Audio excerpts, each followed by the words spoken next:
Emmanuel Navon is an Israeli academic, public speaker and author. He's currently running for Likud's primaries for the next Knesset elections. And he knows a bit or two about Mr. Sarkozy. He joins me now from Montreal. Welcome to you, sir.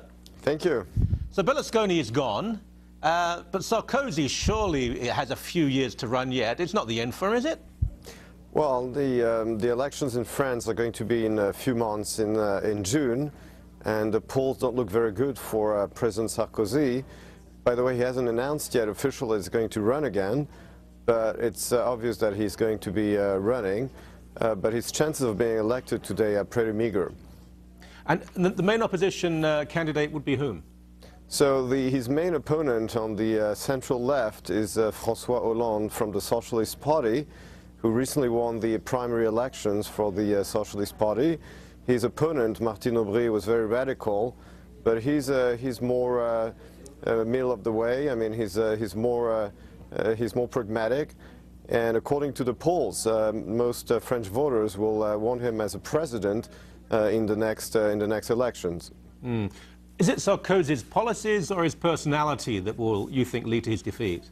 Mostly his personality. I mean, his policy has been fine. I mean, most French people recognize the fact that he's made a few efforts to reform the French economy, to try to modernize France and to improve France's international standing. But his style is horrific.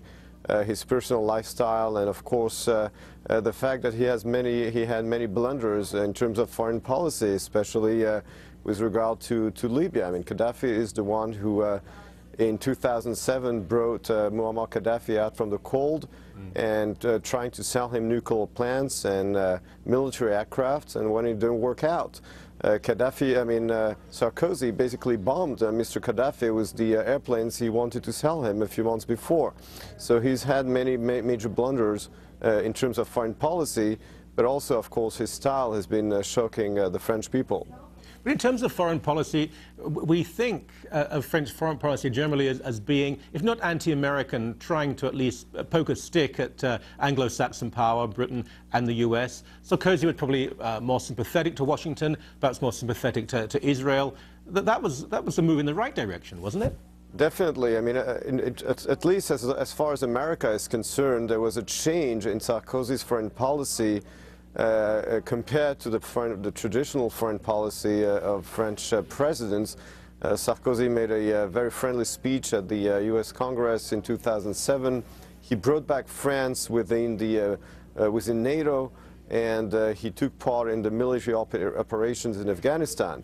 And also vis-à-vis Israel, Sarkozy had a friendly way of approaching Israel as opposed to his predecessors. But then this changed again. I mean, in the past 2 years, Sarkozy has changed his policy towards Israel. In 2009, he granted the Légion d'honneur, which is the French equivalent of the Presidential Medal of Freedom, to Charles Anderlin, the French journalist who falsely accused Israel of killing Mohammed al-Dura in 2001, which started the Second Intifada. Recently, he's at the UN, he said that the Palestinian state should be recognized and accepted at the UN. He voted in favor of accepting the Palestinian Authority as a state at the UNESCO, and more recently in this private conversation with President Obama, he badmouthed Israel's prime minister, calling him a liar, saying he couldn't stand him.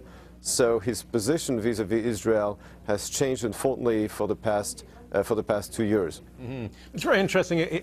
If France does elect a moderate socialist, it wouldn't be radically different, though, would it, at this stage, from a moderate conservative? The foreign policy and economic policy would have to a large extent, continue. Yeah, in terms of foreign policy, very little will change. The foreign policy of Sarkozy was more pro-American as opposed to the traditional French policy. If a central left president was elected in France, his rhetoric and his speeches vis-à-vis America would be less friendly than the one of Sarkozy. But I don't think that he would pull out of Afghanistan. And, I don't think that the French foreign policy will be very different if it's a center-left or center-right president. Mm. It seems to be a changing of the guard in Europe because, as I mentioned, Berlusconi is gone. It's almost certain that the Spaniards, thank God, will elect a different government in just a few weeks' time. Merkel is not guaranteed in Germany. So will we see a different Europe in maybe a year's time? Well, a lot will depend on the economy in Europe. What's happening in Europe today is that rich countries such as Germany and France are being asked to pay the bills for prolific governments in Greece and Italy. It looks like the government of Angela Merkel is also being threatened in Germany. It does not mean that there will be a central-left government in Germany in the next few years. I don't think that we're going to have a major change in terms of the political makeup and color of Western Europe. And even if a central-left president is elected in France in June 2012, it doesn't mean that there will be a socialist government, because the French president also has to win the elections in the National Assembly, in the Parliament, and it might be that the French will decide to go for François Hollande because of who he is, but will not go for a socialist government and will elect a conservative majority. It's also an option. And I think the same is true in Germany today. I don't think that the Germans are ready to go back to a social democrat government. Yes, yes, I agree. Very, very interesting. Thank you so much. That was terrific. Thanks a lot. Thank you very much.